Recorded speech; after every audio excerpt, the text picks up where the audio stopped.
Eu tenho pela linha telefônica o superintendente de comunicação do governo do estado, Givaldo Ricardo. Givaldo, bom dia. Bom dia para os seus ouvintes, bom dia para a sua produção. Estou à sua disposição, Narciso. Meu caro Givaldo Ricardo, um resumo de como foi ontem a votação na Assembleia Legislativa. Objetivos do governo foram alcançados, Givaldo? Narciso, eu quero cumprimentar você mais uma vez e dizer que ontem foi um dia que não foram para o objetivo do governo, foi para o objetivo dos funcionários públicos. Um dia de vitória, onde todos os funcionários públicos, todos, sem exceção, saíram ganhando, né?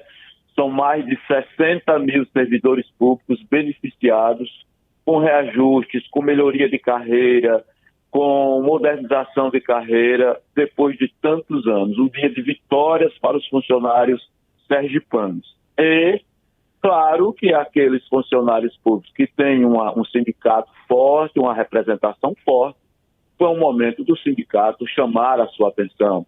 Agora, aqueles servidores invisíveis, nós temos um grupo de servidores que receberam benefícios ontem, que sequer foram citados, né? Porque os seus sindicatos são mais simples, não têm um poderio de fogo que os outros sindicatos têm.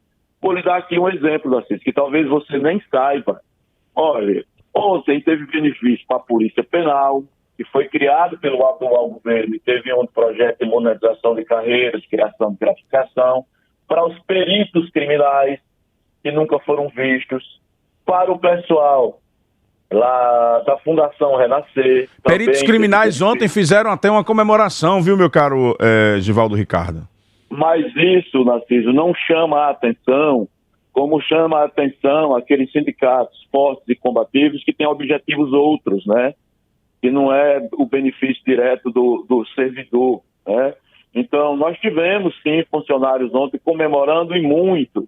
Nós tivemos o pessoal do PCCB, que são, Narciso, quase 14 mil servidores que pegaram o reajuste de 34%, que são invisíveis, que não fizeram protesto e que ontem saíram muito felizes da Assembleia Legislativa porque tiveram benefícios históricos.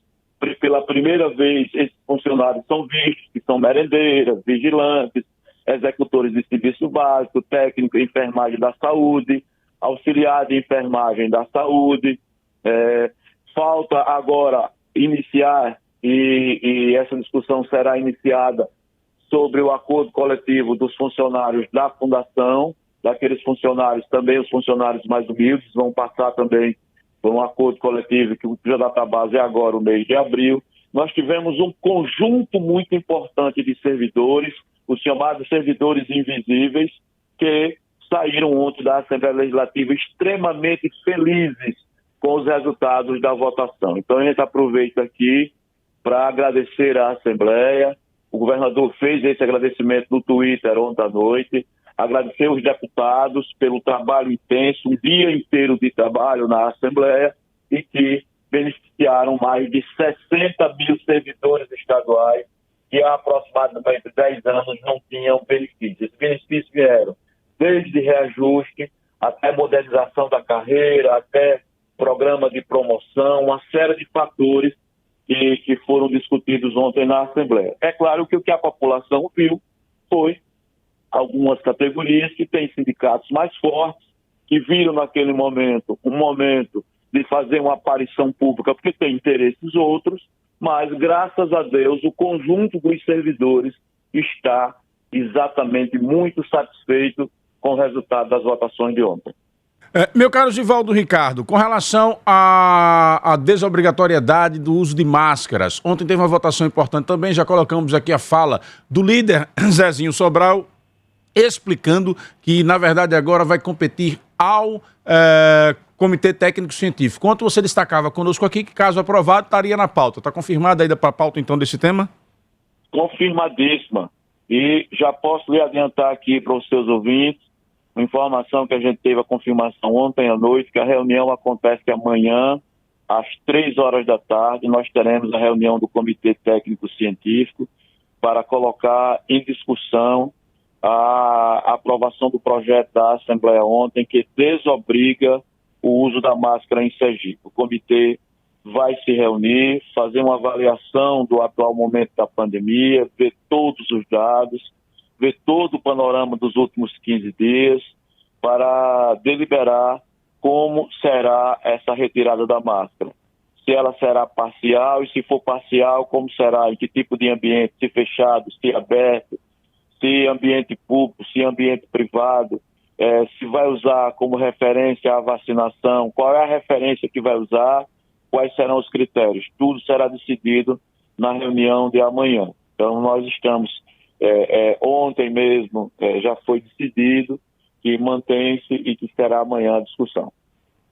Estamos conversando no início da manhã desta quarta-feira com o superintendente de comunicação do governo do estado, Givaldo Ricardo, trazendo toda a repercussão da votação de ontem na Assembleia Legislativa. Este mês, Aracaju está completando 167 anos e ainda não é tempo de festa, mas temos muito o que comemorar. Nos últimos anos, a prefeitura trabalhou intensamente para salvar vidas e não deixou de cuidar da cidade. Hoje temos 10 novas praças, 2 terminais de ônibus reformados e um novo terminal na região do mercado. A prefeitura entregou também a Estação Cidadania no Bugio, um novo centro de especialidades odontológicas, e está prestes a entregar a primeira maternidade municipal da nossa história. E ainda 4 escolas totalmente modernizadas e 28 comunidades urbanizadas na Zona Norte e Zona Sul, como Marivã, Pantanal, Moema, Meire, Japãozinho, entre outras, que deixaram para trás a poeira e a lama. É por tudo isso que os aracajuanos estão mais fortes, prontos para os novos desafios. Aracaju, 167 anos. Quer conquistar seu carro ou sua moto a partir de R$ 7,00 por dia? Na Banese Corretora, você encontra planos de consórcio a partir de R$ 7,00 por dia, com taxa de adesão e com lance embutido para ser contemplado rapidinho. A entrega é garantida, seja por lance ou por sorteio. Na Banese Corretora, você conversa diretamente com especialistas de mercado sempre que precisar. Descobre qual o melhor grupo e melhor lance para você e investe de forma segura. São 7 contemplados todos os meses e conversando com os especialistas, suas chances aumentam muito. Essa é a grande oportunidade de garantir sua moto, seu carro ou o que você quiser com as melhores taxas de mercado. Acesse banesecorretora.com.br/consórcio. Consulte as condições, faça uma simulação grátis e aproveite. Consórcio Banese Corretora, para quem sabe aonde quer chegar. Givaldo Ricardo, reunião ontem do Fórum de Governadores. Com relação a essa pauta dos combustíveis, o que é que ficou decidido nessa reunião, Givaldo? Olha, Narciso, houve sim uma reunião ontem do Fórum dos Governadores. Sergipe deu tanta importância ao tema que a vice-governadora Eliane Aquino foi pessoalmente a Brasília participar da reunião e o governador Belivaldo Chagas acompanhou online de Aracaju, aqui do Palácio, e já orientando pela posição de Sergipe, favorável a qualquer medida que seja necessária para tentar conter o avanço dos preços dos combustíveis. Que há um avanço. A Petrobras dolarizou o aumento dos preços, agora é pelo dólar desde 2016, então fica à mercê do mercado internacional uma política de preço que vem elevando os preços dos combustíveis de forma praticamente descontrolada. Desde novembro de 2021, que o governo de Sergipe congelou o ICMS dos combustíveis, desde novembro. E agora tomou uma nova medida, se posicionou no fórum favorável, tomou uma nova medida que será consolidada na reunião dos secretários estaduais de Fazenda, programada para amanhã, dia 24, em que congela por mais 90 dias, por mais 3 meses, o ICMS da gasolina. Então, o ICMS da gasolina, que é o combustível principal, o combustível do Brasil, o combustível que mais vende, o mais utilizado, está congelado por mais 90 dias, com os mesmos fatores do mês de novembro. Então, amanhã, os secretários da Fazenda se reúnem para homologar essa decisão. Em relação ao diesel, é que se vai discutir se encontra alguma forma de conter esses aumentos que a Petrobras vem executando, vem fazendo de forma deliberada, que a gente é avisado dos aumentos pela imprensa, né? A imprensa é quem noticia que houve o aumento. Então, para isso, mais 90 dias, para que se tenha um prazo aí de ver o que se pode fazer ainda mais para segurar esses aumentos, repito, anunciados pela Petrobras. Agora, em relação ao diesel, deve sair alguma decisão amanhã. A informação que nos chegou é de que os governadores iriam aderir a nova forma de taxação do diesel, mesmo entrando com o recurso contra esta lei aprovada. Essa tendência aguarda esta aprovação hoje para que ela possa ser anunciada? Seria isso, Givaldo?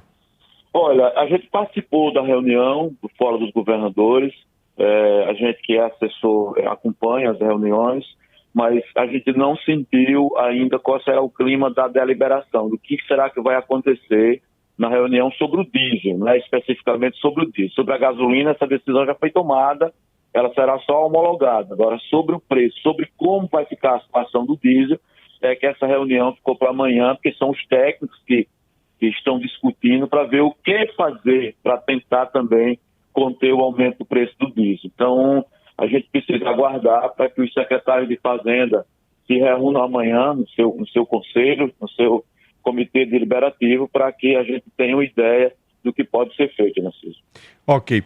Matéria nacional que saiu ontem, Givaldo, dando a informação, corroborando aí o que você está colocando conosco, a questão da pauta, e dando aí a tendência de que autorize, a partir dessa reunião do CONFAS, a tarifa única para o diesel. Vamos aguardar, então, este resultado. Mas isso trouxe uma grande expectativa para o mercado, dando um fôlego aí de que realmente a gente possa ter uma segurada nessa questão do preço dos combustíveis. Interação do Marcelo Eduardo, dizendo que todas essas medidas tiraram dinheiro da sociedade de alguma forma, seja para o fundo, seja para a renúncia de arrecadação. Tem também o Sérgio, que diz aqui que essas medidas da Petrobras é uma medida porque a Petrobras é refém de forças políticas que tomaram o poder depois do golpe parlamentar. A política de preços aplicada pelo Temer e mantida pelo Bolsonaro. É o que diz aqui o Sérgio. Muito obrigado ao Sérgio e ao Eduardo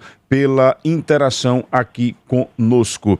Givaldo, apenas para que a gente possa encerrar a sua participação, eu volto aqui ao assunto da aprovação ontem na Assembleia Legislativa, porque recebi a interação de alguns ouvintes, trazendo o seguinte.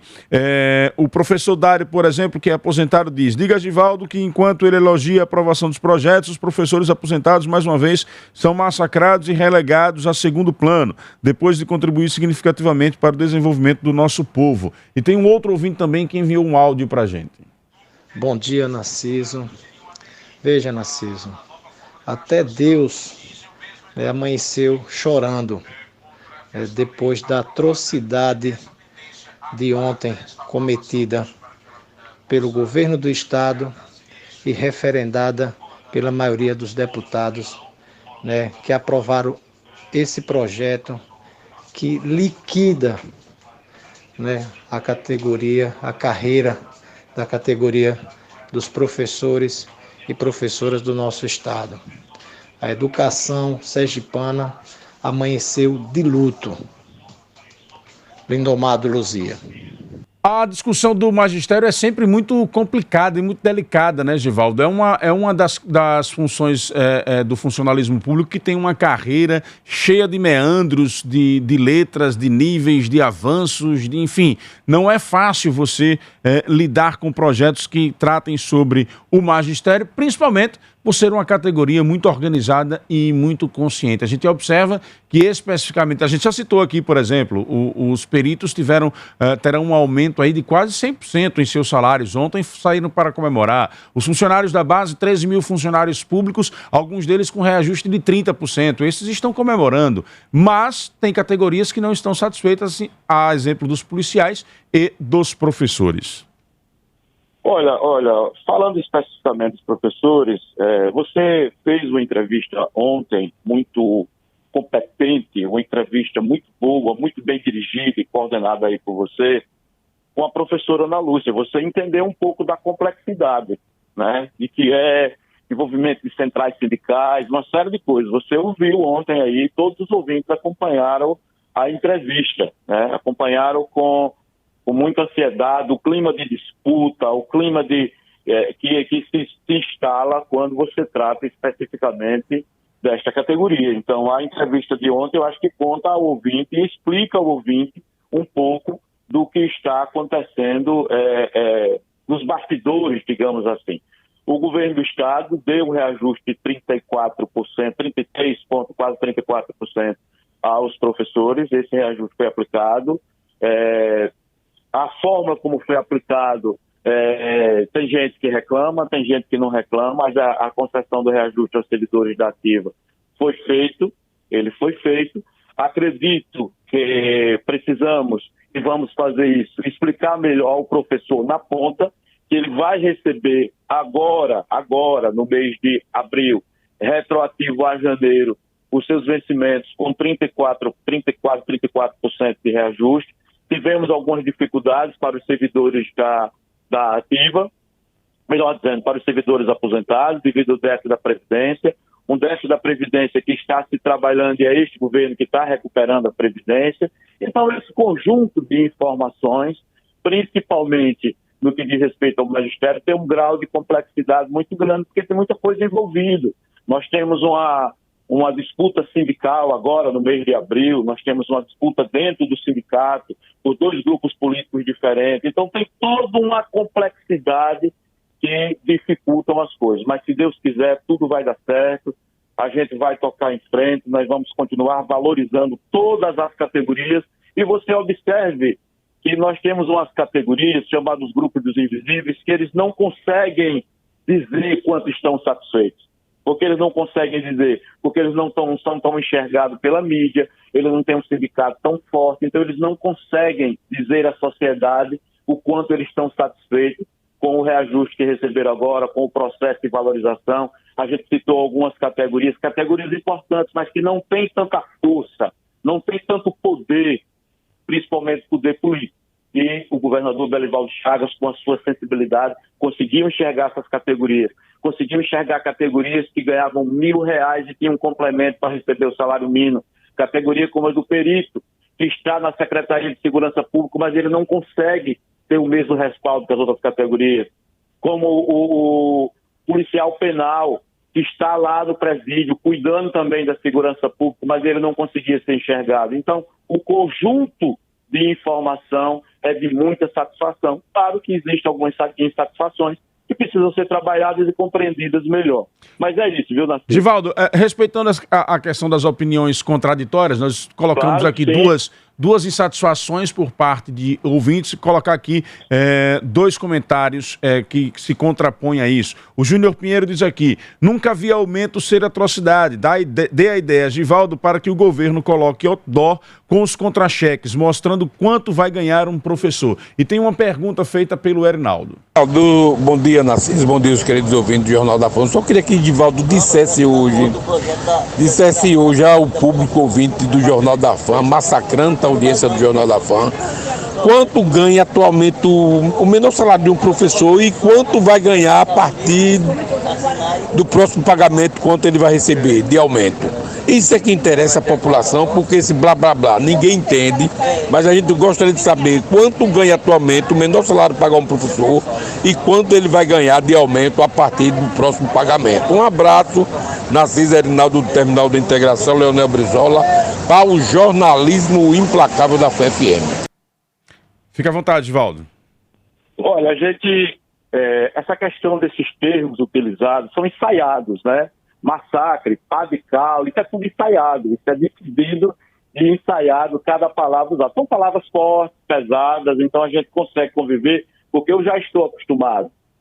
Eu já trabalho com isso há algum tempo, eu estou basicamente acostumado, tranquilo. Em relação aos valores, nós estamos saindo aí de valor mínimo em torno de 4 mil, um pouco mais de 4 mil, para, com esse reajuste, vai para em torno de 5.300 o menor valor do professor. O menor valor vai para em torno de 5.300.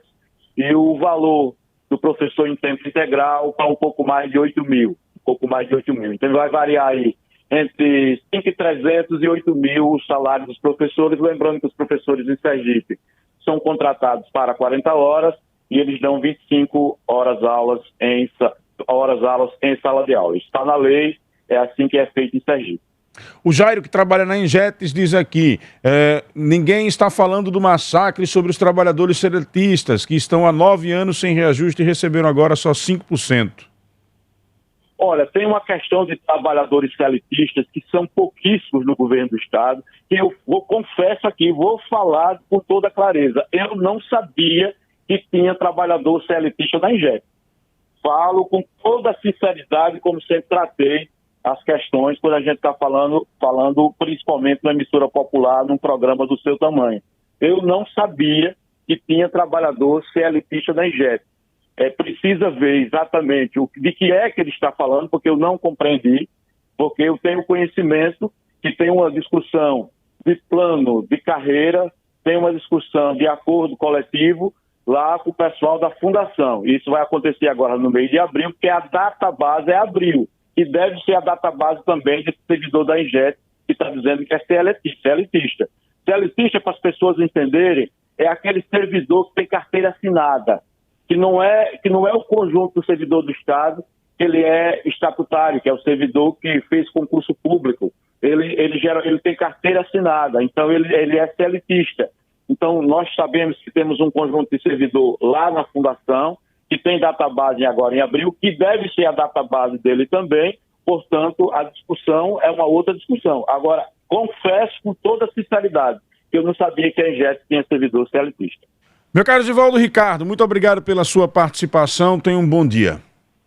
Bom dia para você também, muito obrigado pelo espaço. O bom do seu programa é que a gente faz isso aqui um fórum de debate, a gente ouve as ideias, ouve os contrapontos, coloca a posição do governo, e o governo tem posições firmes, do que diz respeito a essa questão do servidor. Eu repito, o governo do Estado enxergou os invisíveis, aqueles que não gritam, aqueles que estão lá, que ganham menos, conseguiu enxergar. Um conjunto de servidores está muito satisfeito. Temos conversado com o presidente de pequenos sindicatos, muito satisfeito. E temos algumas questões que a discussão continua, temos algumas questões, algumas insatisfações, o que a gente considera como normal. Mas o conjunto é de muita satisfação. Obrigado, Givaldo Ricardo, pela sua participação aqui no Jornal da Fã.